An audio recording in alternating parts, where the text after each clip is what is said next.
Hello and welcome to the final episode in our week-long exploration of peace here at English Plus Podcast. Now, we've been on quite a journey together. We started by challenging the idea that peace is a naive fantasy, reframing it as the most practical and necessary project for humanity. We then tuned our ears to the very language we use, discovering how our words can be either weapons that escalate conflict or tools that build bridges. And just last episode, we sat with a story, a heavy but important one, that gave a human face to the devastating cost of a world without peace, reminding us that the casualties of war are not just numbers, but dreams, futures, and love stories. After all that, it's easy to feel a sense of overwhelm.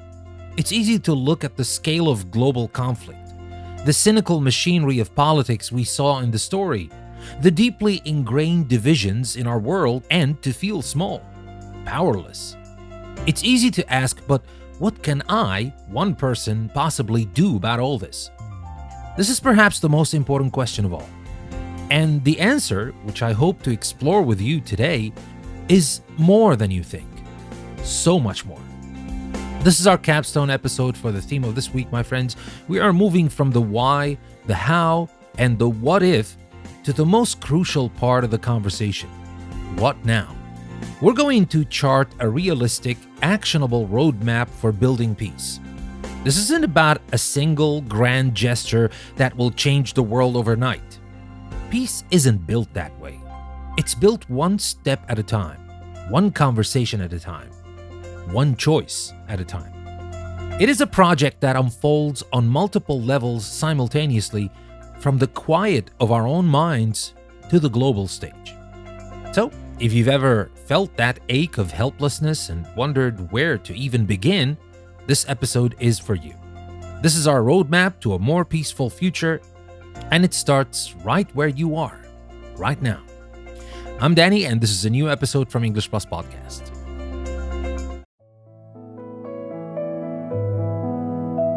Let's start with the first level. Peace with the self, the inner foundation. Now, it might sound like a cliche from a self-help book, but the journey to building peace in the world truly does begin within ourselves. It has to. We cannot project calm if we are consumed by inner turmoil. We cannot advocate for understanding if we are not first willing to understand ourselves. This isn't about achieving some perfect state of Zen-like bliss. It is about doing the foundational work of self-awareness.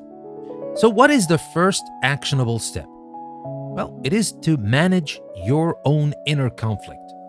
Each of us is a walking collection of biases, triggers, and learned reactions. Someone says something that touches on a political nerve, and we feel a surge of anger. We see a headline that confirms our worst fears, and our anxiety spikes. Our first instinct is often to react, to lash out, to defend our position. The work here is to create a tiny space, a pause, between the stimulus and your reaction. This is where mindfulness can be an incredibly practical tool. It's not about emptying your mind, it's about observing it. When you feel that flash of anger, can you notice it without immediately acting on it? Can you ask yourself, why is this making me so angry? What fear or value of mine is being triggered? This small act of observation is a superpower. In that pause, you regain your power of choice. You can choose to engage constructively instead of reacting defensively. You can choose to ask a question instead of making an accusation. This inner work is the training ground for every external act of peacemaking. The second and equally crucial step on this personal level is to curate your information diet. In our modern world, we're constantly bombarded with information designed to provoke a strong emotional reaction. Outrage is a product that is sold to us because it captures our attention. News algorithms, social media feeds, they're often designed to show us content that confirms our existing biases and makes us angry at the other side. If you consume a daily diet of outrage, you will become an outraged person. your view of the world will become skewed, and your capacity for empathy will shrink. So, the actionable step is to become a conscious consumer of information. Actively seek out sources that are nuanced, that present multiple perspectives, that aim to explain rather than to inflame. Make a conscious choice to follow writers, thinkers, or journalists who challenge your viewpoint, not just those who validate it. Unfollow accounts that thrive on mockery and division. As we discussed in one of our magazine articles this week, disinformation is a silent enemy of peace. Fighting it starts with taking control of your own feed and your own mind. You are what you consume. And if you want to be a vessel for peace, you cannot fill yourself with a language of war. So that was about the first level. Next, we're going to talk about level 2, peace in your circle, the immediate impact. That's coming next. Don't go anywhere. I'll be right back.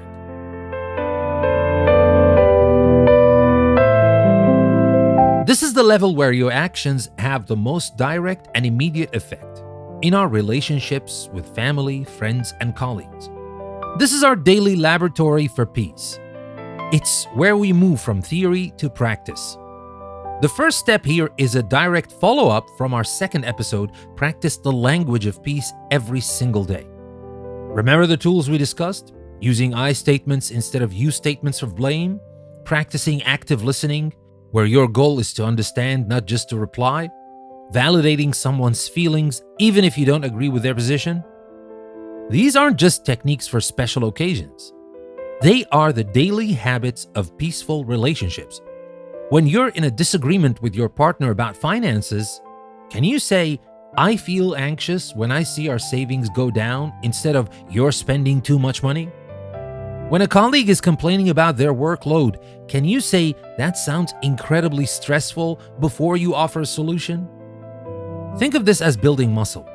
The more you practice these skills in low-stakes, everyday situations, the stronger they become. And the more likely you are to be able to use them effectively when the stakes are higher, when the conversation is more difficult, and when emotions are running hot.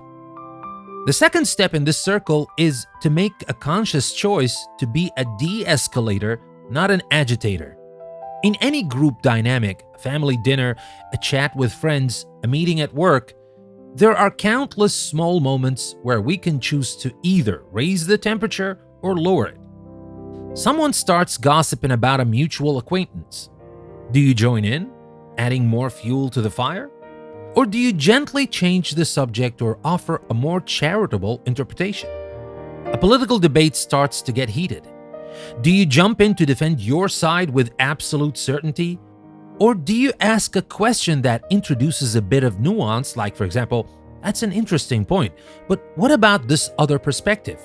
Or, "I can see why you feel that way, but I wonder if the situation is a bit more complex." Being a de-escalator doesn't mean being a pushover or having no opinions. It means you value the health of the group and the potential for understanding more than you value the temporary satisfaction of winning an argument or joining in on the outrage. It's about consciously deciding that your role in your circle is to be a bridge builder, not someone who helps dig the trenches deeper. This is a quiet but profoundly powerful form of daily peacemaking. That was just level 2. Next, let's move to level 3, peace in your community, expanding the circle. It's coming next. Don't go anywhere. I'll be right back.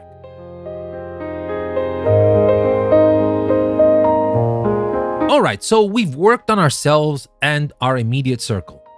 Now it's time to look outward, to the community we live in. Here, building peace often means actively working against the social fragmentation that drives so much conflict. A powerful and necessary first step is to intentionally break your bubble. We all live in bubbles, whether we admit it or not. We tend to socialize with people who look like us, think like us, vote like us, and come from similar backgrounds. This is natural, but it's also dangerous. It allows us to build up caricatures and stereotypes of other people because we have no real-life experience to contradict them. So the action is to find ways to genuinely connect with people who are different. This doesn't have to be forced or awkward, of course.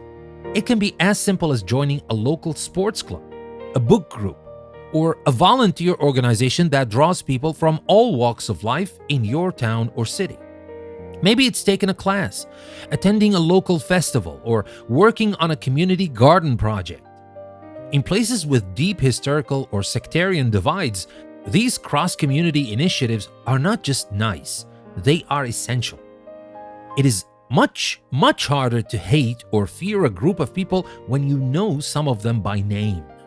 When you've worked alongside someone to clean up a local park, or cheered for the same team, or shared a meal, the labels, political, religious, or otherwise, start to fall away, and you are left with just a person. This is grassroots peace building. It is the slow, patient work of reweaving a frayed social fabric, one human connection at a time. The second step at the community level is to support the existing structures of positive peace. Remember that concept? We talked about it. Positive peace isn't just the absence of conflict. It's the presence of institutions and systems that foster justice, dialogue, and cooperation. And these structures already exist in most communities, often running on shoestring budgets and the passion of a few dedicated people. Your task is to find them and support them.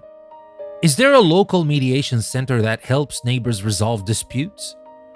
Is there a youth organization that runs summer camps for children from different backgrounds? Is there a nonprofit working on issues of social justice like ensuring fair access to housing, clean water, or education? These are all peace-building organizations because they address the root causes of conflict. Supporting them doesn't always have to mean writing a big check. You can volunteer your time. You can share their work on social media to raise their visibility. You can attend their events. By lending your energy to these groups, you are investing in the very infrastructure of a peaceful society.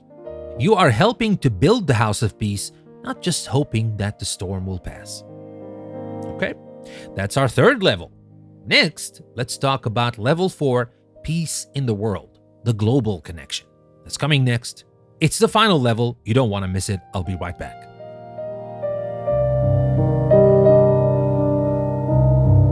This is the final level, and it's the one where we often feel the most powerless. How can my actions possibly affect a war happening thousands of miles away or change the course of geopolitics? Here we need to shift our understanding of action.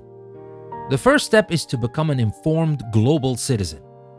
You alone may not be able to stop a war, but you can refuse to be ignorant about the systems that fuel it. This connects directly to the articles we featured on our website this week. Take the time to understand the basics of the global arms trade. Read about the economic incentives that make war profitable for some. Learn about the role your own country's foreign policy plays on the world stage. This isn't about becoming an expert in international relations. It's about being an informed voter, a conscious consumer, and a knowledgeable participant in the democratic process. When you understand the systems that perpetuate conflict, you are better equipped to support policies and leaders who genuinely champion peace, diplomacy, and international cooperation over militarism. Knowledge, in this case, is a prerequisite for effective action. Second, you can support and amplify the work of global peacemakers. You can't be on the front lines of every conflict, of course not. But you can support the people who are. This means finding and, if you are able, donating to reputable international organizations that are doing the hard work of peace on the ground. These are groups that provide humanitarian aid in war zones, organizations that monitor human rights abuses, and agencies that work on high-level diplomacy and conflict resolution. When you give your support to these groups, you are extending your reach. You are becoming a partner in their work. Even just sharing their reports and amplifying their message helps to build a global community of conscience that can put pressure on governments to act. And finally, on a global scale, we can all champion the narrative of peace. For centuries, we have been fed stories that glorify war, that frame it as a noble, inevitable, and even necessary part of the human condition. we can choose to challenge that narrative.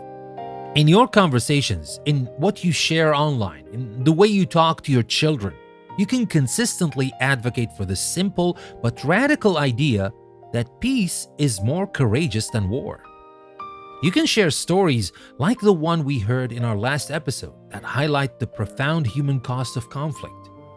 You can celebrate the heroes of nonviolence and diplomacy as much as we celebrate military heroes. You can argue that dialogue, as slow and frustrating as it may be, is always preferable to violence. Changing a global narrative is a long game, but it's one we all have a role to play in. Every conversation that chooses peace over conflict is a small victory. So there it is, my friends. A 4-level roadmap. Peace with the self through self-awareness and a curated information diet. Peace in your circle by practicing the language of peace and choosing to de-escalate. Peace in your community by breaking your bubble and supporting local peace structures. And peace in the world by becoming an informed citizen and championing the global narrative of peace. It's not about doing everything at once, of course. It's about finding one thing on one level that you can start doing today. Maybe your first step is simply to take a breath before you respond in your next tense conversation. Maybe it's to follow one new journalist who challenges your perspective. Maybe it's to look up a local volunteer group. Peace is not a distant destination we may one day arrive at. It is a path we build step by step with the choices we make every day. And trust me, the work doesn't start in the halls of the United Nations. It starts here, in the quiet of your own heart, in the kindness you show to your family, in the curiosity you extend to your neighbor. And it is possible, a lot more possible than you think. A lot more possible than they tell you it is. And with that, we come to the end of our theme for this week, but we're not done, of course. We still have a lot of magazine articles that you can find on the website, and even the listening comprehension exercises that I have for this week, they are also about peace. So you can go to the website and you can enjoy all this content. And of course, if you want to support English Plus, unlock access to everything we offer, you can do that by subscribing on Apple Podcasts or on Patreon. You can find the links in the description of the episode. Thank you very much, my friends, for joining me on this journey through a complex but essential topic. The path to a more peaceful world is long, but it is not impossible. And it begins with us. I'm Danny, and that was another episode from English Plus Podcast. Thank you for listening. I'll see you again next time, and remember, never stop learning.